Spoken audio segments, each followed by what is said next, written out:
O Senhor esteja convosco.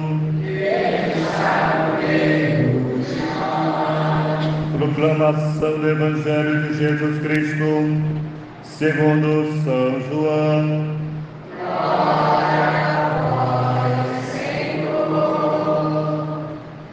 Naquele tempo, muitos dos discípulos de Jesus que o escutavam disseram: esta palavra é dura.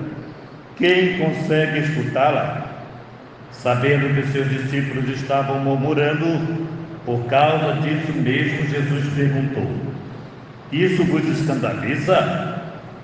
E quando virdes o Filho do Homem subindo para onde estava antes, o Espírito é que dá vida, a carne não adianta nada. As palavras que eu vos falei são Espírito e vida, mas entre vós há alguns que não creem. Jesus sabia desde o início quem eram os que não tinham fé e quem havia de entregá-lo, e acrescentou: é por isso que vos disse, ninguém pode vir a mim a não ser que lhe seja concedido pelo Pai. A partir daquele momento, muitos discípulos voltaram atrás e não andavam mais com ele. Então Jesus disse aos 12: vós também quereis ir embora? Simão Pedro respondeu: a quem iremos, Senhor? Só tu tens palavra de vida eterna.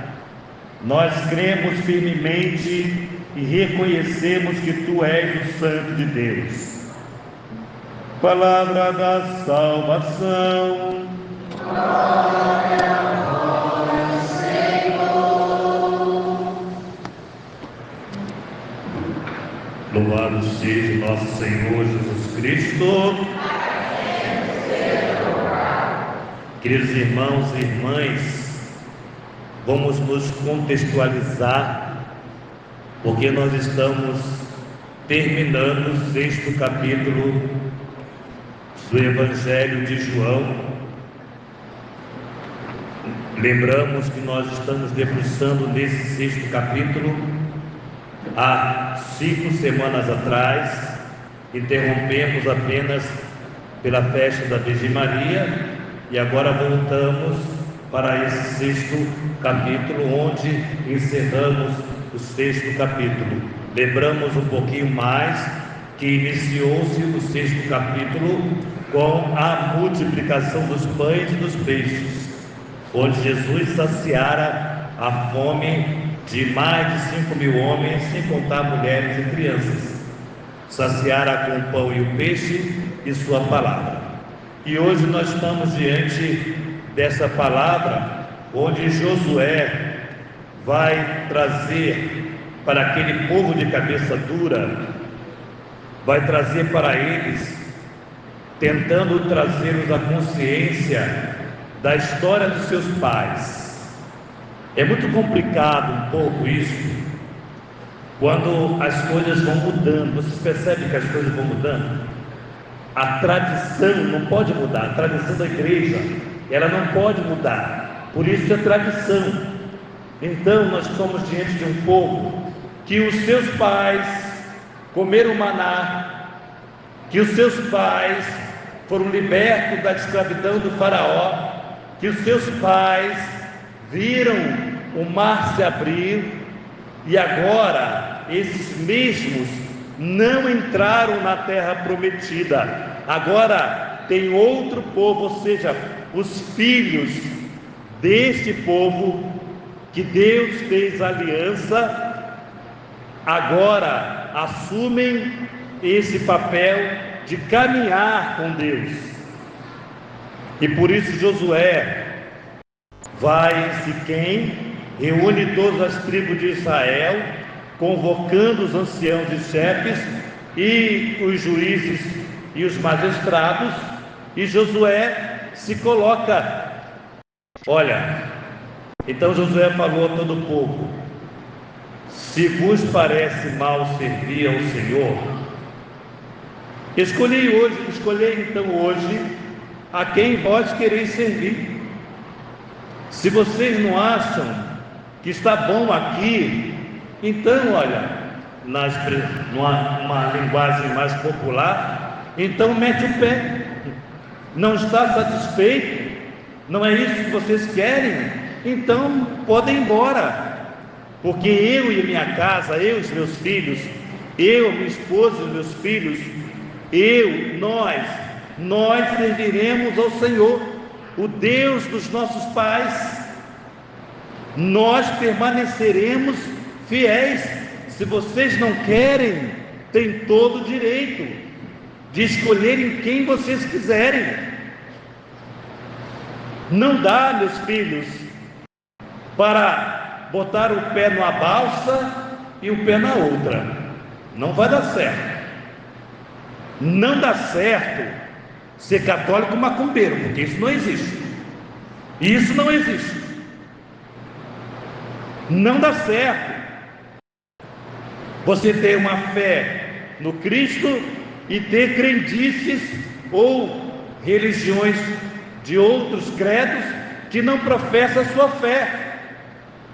Exatamente isto Josué estava dizendo. Como ele vai conduzir um povo? Como vai se conduzir um povo que está dividido? Um povo que ora quer Deus, ora não quer, ora é católico, ora não é. E aqui Josué deixa bem claro: quanto a mim e a minha família, nós serviremos ao Senhor. E o povo respondendo, olha o povo falso, longe de nós abandonar o Senhor, povo desgraçado, povo miserável, longe de nós. E foi exatamente o contrário. O povo esqueceram as graças que Deus derramara nos seus corações. Nós também somos assim. Nós também, quando as tribulações chegam, quando a tempestade chega, nós lembramos que tem um joelho para dobrar. Mas depois que a tempestade passa, nós esquecemos. Nós não somos fiéis. E aqui, amados irmãos, demonstra para nós o quanto nós precisamos viver a nossa fé, a nossa identidade. Nós católicos, nós temos uma identidade que parte da cruz, do nosso Senhor. É a nossa vitória, é a partir dessa cruz que nós vencemos. Por isso o salmista diz: provai e vede quão suave é o Senhor. Bendirei o Senhor Deus em todo o tempo, seu louvor estará sempre em minha boca. Minha alma gloria no Senhor, que ouça os humildes e se alegrem. Por isso a carta de São Paulo, aqui, amados irmãos, entendamos que as mulheres muitas vezes têm um sentimento contrário sobre esse texto aqui da carta de São Paulo. Irmãos, vós que temeis o Senhor, aqui eu paro. Vós que temeis o Senhor, vós que tens o Senhor como direcionamento para a sua alma, para a sua vida, sede solícitos uns para com os outros. Aqui ele vai começar a dar uma diretriz, ou seja, vai dar uma formação para a família, o esposo e a esposa.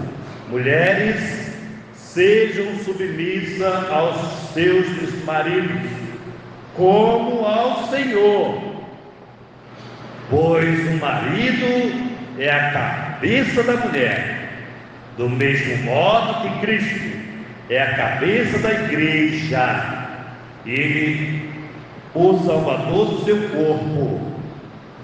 Mas como a igreja é solícita por Cristo, assim as mulheres solícitas, não é qualquer mulher, as mulheres solícitas em tudo pelos seus maridos. Maridos, amai as vossas mulheres como Cristo amou a igreja e se entregou por ela. Aqui, amados irmãos, eu digo para vocês o seguinte: nós precisamos filtrar ou descontaminar a nossa cabeça. Socialmente falando, nós estamos muito contaminados ou bombardeados por tantas ideologias, tantas situações que o mundo moderno vem nos trazendo, e nós acabamos criando uma situação diferente da palavra de Deus. São Paulo nos está dizendo que você, mulher, tem que ser escrava do seu filho. Não é para ser Amélia, porque a Amélia não era mulher de verdade, era uma besta. Não é para ser escrava. Aqui diz claro: a mulher é solícita ao marido quando o marido precisa tomar uma decisão naquela casa. A mulher deve colocar a sua opinião, sim, claro, e deve mesmo, porém a última palavra é do marido, porque ele tem esse papel de conduzir aquela casa para Deus, de ter o melhor para aquela casa. Então a mulher, ela é dócil, mesmo que ela não queira, mesmo que ela não concorde, ela é dócil, porque ela já disse o pensamento dela, manifestou a angústia dela diante daquela decisão, porém o marido tomou a decisão de fazer. Compreende o texto? Agora, digo para vocês o seguinte: agora vocês mulheres vão sorrir, sabe por quê? Porque a pior parte não está, quando diz uma condução da família, quando diz a condução de uma casa, a pior parte não está com vocês mulheres, a pior parte está com os maridos. Sabe por quê? Porque ele tem que amar a casa como Cristo amou a sua igreja. Agora eu te pergunto, o que é mais fácil, ser submissa ou amar como Cristo? Eu te garanto o seguinte: José experimentou a morte física, Maria foi elevada ao céu. José passou o sofrimento de ser um bom homem, responsável, sacrificou-se pela sua casa, angustiou-se, levando aquela família às maravilhas de Deus. José conheceu a corrupção do corpo. Maria Santíssima, que foi submissa, foi elevada aos céus. Então vocês estão numa boa. Então vocês, mulheres da Bíblia, eu estou pregando para mulheres da Bíblia, eu não estou pregando para mulheres de sindicato, eu estou pregando para mulheres da Bíblia. Vocês estão numa boa. Ferrado está teu marido, que tem que amar como Cristo. Compreende a visão paulina? Compreende? E que se nós entendermos essa dimensão, tanto homem e mulher conquistarão o céu para a sua família. Eu e minha casa serviremos, mais forte, eu e minha casa serviremos. Aqui está a chave. Aqui está a chave. Não é uma disputa entre o homem e a mulher. Não é. Ser submissa é deixar que ele tome a decisão em Deus. Que ele tome a decisão em Deus. Agora, se ele é um drogado, se ele é um bêbado, não dá. Não dá. Ele já perdeu o sentido do homem da casa. Um viciado em jogo, já perdeu-se, não dá para confiar. E aí a mulher tem que ter jornada dupla, tem que ser homem daquela casa e mulher daquela casa.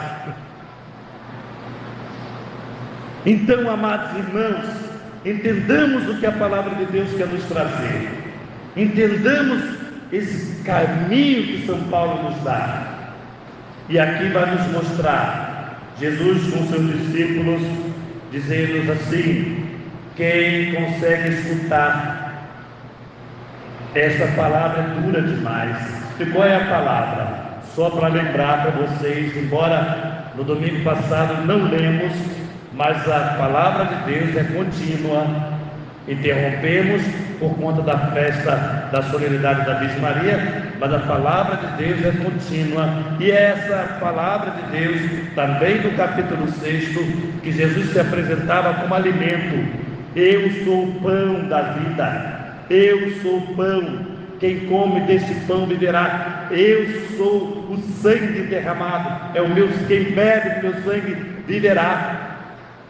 Até hoje, amados irmãos, quantas pessoas ignoram a Eucaristia, ignoram o pão descido do céu. Os nossos irmãos protestantes não conseguem ver o que nossa alma vê, não conseguem receber o que nossa alma recebe, porque para eles é um escândalo a Eucaristia. É um escândalo esse Deus que na mão de um padre miserável se dá no altar. É um escândalo. E eles não conseguem abraçar isso. Como muitos que aqui estão, que comungam indevidamente, não conseguem entender a santidade daquele do qual nós nos alimentamos. E aí, alguns dizem: esta palavra é dura demais. Para nós, para mim não dá. Porque você é comida, eu vou comer teu corpo, eu vou beber teu sangue. Como é que é isso? Para mim não dá. Para mim acabou. E aí foram embora. Ou seja, o texto diz que eles voltaram atrás da sua palavra. Antes eles estavam perto de Jesus, enquanto Jesus estava alimentando-os com o pão descido do céu, e como eles estavam comendo peixe, quando eles estavam ouvindo a pregação, tudo isso é uma maravilha. Mas quando Jesus foi além, eles voltaram atrás. E aí Jesus para os seus discípulos e dá a oportunidade dos seus discípulos também de desistirem. Ora, e vós, quereis também ir embora? Quereis também ir embora? Podem ir, porque na minha igreja há regras, na Santa Igreja há regras. Quem não quiser seguir a regra da igreja, mete o pé.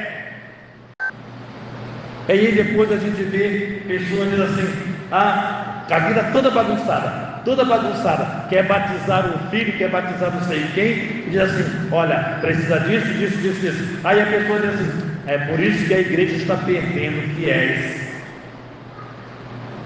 Aí eu pergunto: você que é o fiel da igreja? A igreja está perdendo. Não tendo você, a igreja está ganhando. Com a vida toda bagunçada. Eu quero casar de novo, mas a igreja não permite, porque eu quero casar como eu vi no filme, lindo, no jardim, ou numa praia, ou não sei o quê. A igreja diz: não. É por isso que a igreja está perdendo fiel. Ora, a igreja nunca se colocará nas nossas mãos para que eu, ou para que você faça dela o que você quiser, ou que eu, padre, faça da igreja o que eu quiser. Não vai. Porque eu volto a dizer: a igreja não precisa de mim. A igreja não precisa. Se eu meter o pé, a igreja vai continuar. Eu é que preciso da igreja. Então, porque eu preciso da igreja, eu tenho que andar conforme a doutrina da minha igreja. Portanto, amados filhos, Deus mostra aqui para nós o quanto nós precisamos. O Espírito que dá a vida, a carne não adianta nada. Nós vivemos uma luta pela carne, quando deveríamos estar numa luta pelo Espírito de Deus e deixar com que o Espírito de Deus conduza a nossa vida. Por isso, amados irmãos, hoje nós somos provocados. Estamos provocados a dizer: a quem iremos, Senhor? A quem iremos? Se sairmos de perto de Ti, a quem iremos? Só Tu tem palavras de vida eterna. Só Tu, Senhor. Então eu e você somos convidados a, como Pedro, dizer assim: só Tu tem palavras de vida eterna. Louvado seja o nosso Senhor Jesus Cristo. Assim seja.